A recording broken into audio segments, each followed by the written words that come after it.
நம் பூமிக்கும் சூரியனுக்கும் இடையே அமைந்துள்ள கோள்களில் ஒன்றான வெள்ளி கிரகத்தில் உயிரினங்கள் வாழ்வதற்கான சாத்தியக்கூறுகளை ஆய்வாளர்கள் கண்டுபிடித்துள்ளார்கள்.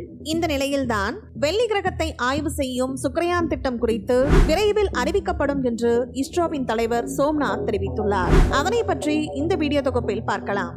வேற்று கிரகங்களில் உயிரினங்கள் உள்ளதா என்பது குறித்தும், வேற்று கிரகங்களில் மனிதர்கள் வாழ்வதற்கு சாத்தியக்கூறுகள் உள்ளதா என்பது குறித்தும் பல்வேறு நாடுகள் விண்வெளி ஆராய்ச்சிகளை மேற்கொண்டு வருகின்றன.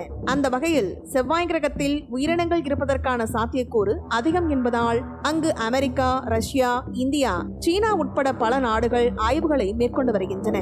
சமீபத்தில் இந்திய விண்வெளி ஆய்வு மையமான இஸ்ரோ ககன்யான் திட்டம் விரைவில் செயல்படுத்தப்படும் என்றும், வெள்ளி கிரகத்தை நோக்கி ஆய்வு செய்ய சுக்ரயான் திட்டமும் விரைவில் செயல்படுத்தப்படும் என்றும் தெரிவித்துள்ளது.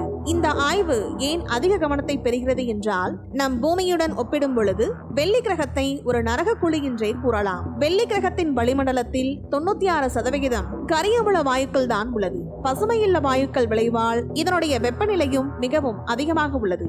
மேலும் வெள்ளி கிரகத்தின் மேற்பரப்பின் வெப்பநிலை 400 டிகிரி செல்சியஸ் அளவை விட அதிகம். அதே போல வெள்ளி கிரகத்திற்கு அனுப்பப்பட்ட விண்கலன்கள் தரையிறங்கிய சில நிமிடங்களே அங்கு தாக்குப்பிடித்துள்ளன.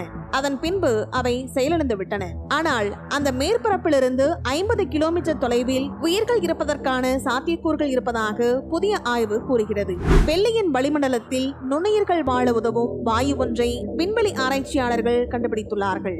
பென்குயின் போன்ற உயிரினங்களின் குடல் நாளத்தில் வசிக்கும் நுண்ணுயிரிகள், ஆக்சிஜன் அளவு மிகவும் குறைவாக இருக்கும் உயிர்சூழல் ஆகியவற்றில் வாழும் உயிரினங்கள் ஆகியவற்றால் இந்த பாஸ்பின் வாயு உருவாக்கப்படும். இந்த வாயுவை செயற்கையாகவும் தொழிற்சாலைகளில் உற்பத்தி செய்ய முடியும். ஆனால் வெள்ளி கிரகத்தில் பென்குயின்களும் இல்லை, தொழிற்சாலைகளும் இல்லை.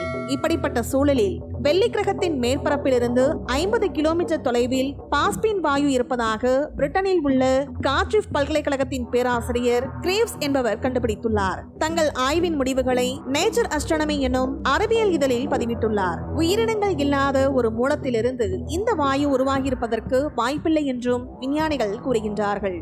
மேலும் ஒரு சிலரோ எரிமலைகள், மின்னல், விண்கற்கள் ஆகியவை வெள்ளி கிரகத்தில் பாஸ்பின் வாயு உருவாக காரணமாக இருக்கலாம் என்றும் கூறுகின்றார்கள்.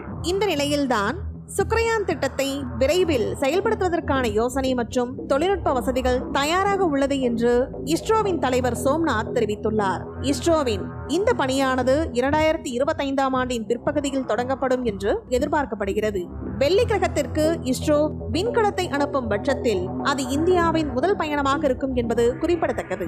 இந்த வீடியோ பத்தின உங்களோட கருத்துக்களை கீழே கமெண்ட் பாக்ஸ்ல மென்ஷன் பண்ணுங்க. கீழே இருக்கிற ரெட் கலர் சப்ஸ்கிரைப் பட்டனை கிளிக் பண்ணி எங்க சேனலை சப்ஸ்கிரைப் பண்ணுங்க. அண்ட் பக்கத்துல இருக்க பெல் ஐகானை கிளிக் பண்ணீங்க அப்படின்னா எங்களோட நோட்டிபிகேஷன் உங்களுக்கு உடனுக்குடன் வரும். தேங்க்யூ.